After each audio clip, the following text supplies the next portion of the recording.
नमस्कार मित्रों, आज हम पढ़ेंगे एक्सरसाइज 2.2 10th क्लास की आरबीएससी बोर्ड।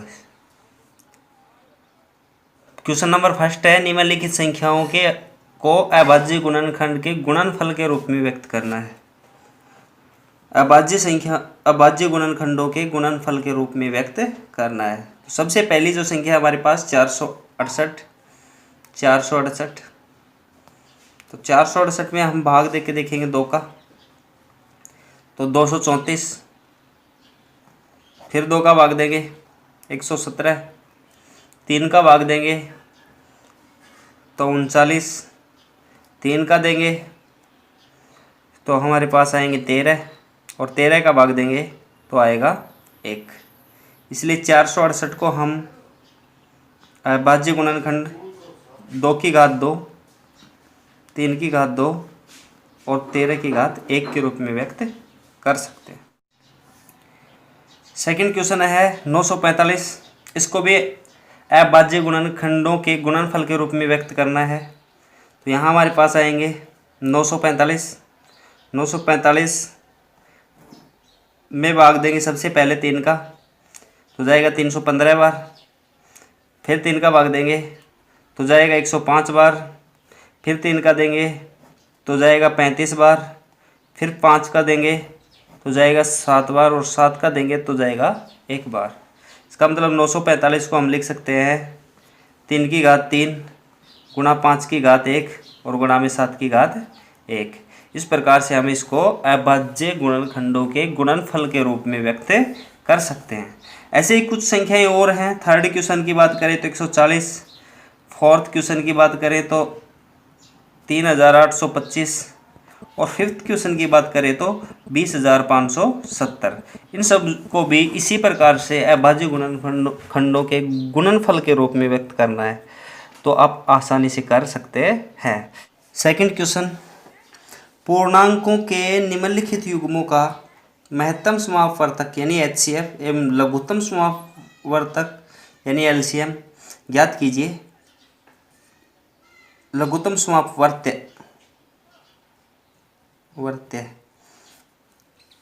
ज्ञात कीजिए तथा सत्यापित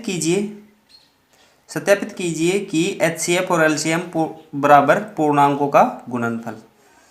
तो दिया हुआ है कि हमें जो पूर्णांक दिए होंगे उनका एचसीएफ निकालना है, एलसीएम निकालना है, और हमें सत्यापित करना है कि एचसीएफ गुणा एलसीएम बराबर आएगा पूर्णांकों के गुणनफल के।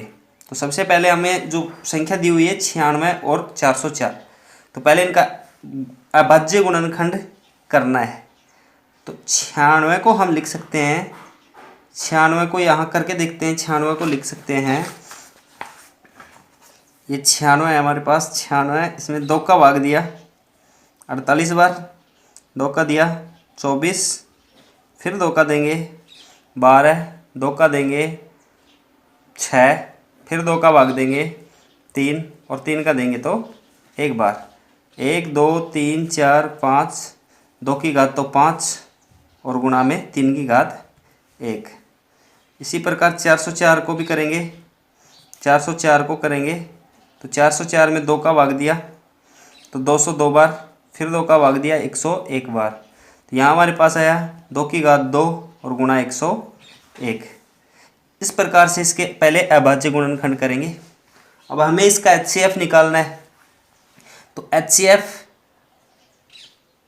ज्ञात करने के लिए दोनों में हमें देखना है कि कॉमन फैक्टर कौन सा है। पहले तो 2 की घात मिलेगी दोनों में कॉमन, तो कम से कम घात लेनी है, तो कम से कम 2 की घात है 2, और कोई भी चीज़ इनमें कॉमन है नहीं, इसलिए 2 की घात 2 हम यहाँ एचसीएफ ले लेते हैं और इसका मान हो जाएगा 4। अब बात करें एलसीएम की, तो एलसीएम क्या होता है? एलसीएम यहाँ जितने भी दोनों संख्याओं में जितने भी गुणनखंड हैं उन सब में, यानी कोई भी एक संख्या लेंगे, अभाज्य संख्या लेंगे, उसका यदि गुणनखंड इसमें उपस्थित है तो उसकी अधिकतम घात वाला लेंगे। जैसे 2 लेना है तो 2 हमें दिया हुआ है, इसमें भी है इसमें भी है, तो 2 की अधिकतम घात 2 की घात 5 है, तो 2 लिखेंगे, 2 की घात 5, इसकी लिखने की ज़रूरत नहीं पड़ेगी। 3 है तो 3 की घात अधिकतम है 1, और 101 है तो 101 की अधिकतम घात है 1। इसको यदि हम गुणा करेंगे, आपस में गुणा करेंगे तो ये आ जाएगा 96, 96 यहाँ तक इसको हल कर लेंगे। 96 तो इसका एलसीएम और एचसीएफ दोनों आ गए हैं। अब हमें इसको सत्यापित करके बताना है। तो पहले इसका एलएचएस लेंगे। एलएचएस लेने पर एलएचएस से हमें एलसीएम और एचसीएफ को गुणा करना है। एलसीएम गुणा एचसीएफ, एलसीएम गुणा एचसीएफ बराबर हमारे पास है 4 गुणा 96 इक्वल टू हमारे पास आ जाएगा 38,784। गुणा करने पर आएगा। आरएचएस लेंगे तो आरएचएस में हमारे पास पूर्णांकों का गुणनफल करना है, यानी हमें गुणा करना है 96 को 404 से, और 96 को 404 से गुणा करेंगे, 96 को 404 से गुणा करेंगे तो ये भी आएगा 38,784। इस प्रकार से हमारा एलसीएम, एलएचएस और आरएचएस दोनों बराबर आ गए। एलएचएस बराबर आरएचएस, और यही हमें प्रूव करना था। तो इस प्रकार से हम सेकंड क्वेश्चन का पहले को हल किया है। इसी प्रकार इसमें 2 क्वेश्चन और हैं। सेकंड का दूसरा, सेकंड तो 336 और 54 का, और तीसरा है 90 और 144 को, उसको भी इसी प्रकार से हल कर देंगे। थर्ड क्वेश्चन की बात करें तो थर्ड क्वेश्चन में है अभाज्य गुणनखंड विधि द्वारा निम्नलिखित पूर्णांकों का महत्तम समापवर्तक व लघुत्तम समापवर्तक ज्ञात कीजिए, यानी एलसीएम और एचसीएफ ज्ञात करना है। तो पहला क्वेश्चन है जिसमें 3 संख्याएं दी हुई 12, 15 और 21। 12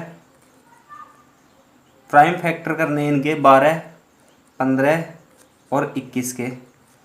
तो 12 का जो फैक्टर होगा वो 2 की घात 2 यानी 4 और गुणा में 3, 4 तिये 12, 3 बजे 15। तो 3 की घात 1, 5 की घात 1, यहाँ 3 की घात 1 रहेगी, और यहाँ 3 की घात 1 और 7 तिये 21 यानी 7 की घात भी 1। हमें एचसीएफ निकालना है। तो एचसीएफ में हम कॉमन फैक्टर लेंगे जो सब में होगा, और उसकी घात कम से कम जितनी होगी वो लेंगे। तो 3 सभी में आ रहा है तो 3 आएगा, और 3 की घात कम से कम है 1। इसके अलावा और कोई संख्या है नहीं, तो यहाँ आ जाएगा हमारे पास एचसीएफ इसका 3। एलसीएम की बात करें तो एलसीएम यहाँ जितने भी फैक्टर हैं, यानी 2 है हमारे पास, 3 है, 5 है और 7 है, ये सब लेंगे। किसी भी तीनों में से किसी भी संख्या में हमें जिसकी घात अधिकतम मिलेगी वो वाली लेंगे। तो 2 की घात अधिकतम 2 है, 3 की घात अधिकतम 1 है, 5 की भी 1 है और 7 की घात भी 1 है। ये इसका एलसीएम रहेगा, यानी 4, 3, 12, 12 पंजे 60 और 6, 7, 42 यानी 420। एलसीएम इसका 420 हो जाएगा। यदि इसी के सेकंड क्वेश्चन की बात करें तो सेकंड क्वेश्चन में हमें दिया हुआ है 24, दूसरी संख्या है 15 और अगली संख्या है 36। 24, 15 और 36। 24 के फैक्टर करेंगे तो 2 की घात यानी 8 तिये 24 होता है, तो 2 की घात 3 और गुणा में 3, 8 तिये 24। 15 की बात करें तो वही 3 गुणा 5, 3 गुणा 5, और 36 की बात करें तो 9 चौक 36 होता है, 9 चौक यानी 4 को गुणा 2 की घात तो 2 आएगी, 4 हो जाएगा, और 3 की घात भी 2 आएगी जो 9 हो जाएगा। ये इसका फैक्टर होगा। तो यहाँ से इसके भी एचसीएफ की बात करें तो एचसीएफ हमें कॉमन चीज़ लेनी है। तो सभी में 3 की घात है, तो 3 की घात कम से कम घात है हमारे पास 1, इसलिए 3 की घात 1 लेंगे तो ये 3 का 3 आ जाएगा। एलसीएम की बात करें तो एलसीएम हमारे पास अब आएगा यहाँ से, यहाँ एक तो 2 है, 3 है, 5 है, तो 2 गुणा 3 गुणा 5। अधिकतम घात लेंगे तो 2 की अधिकतम घात है हमारे पास 3, 3 की अधिकतम घात है 2 और 5 की घात है 1।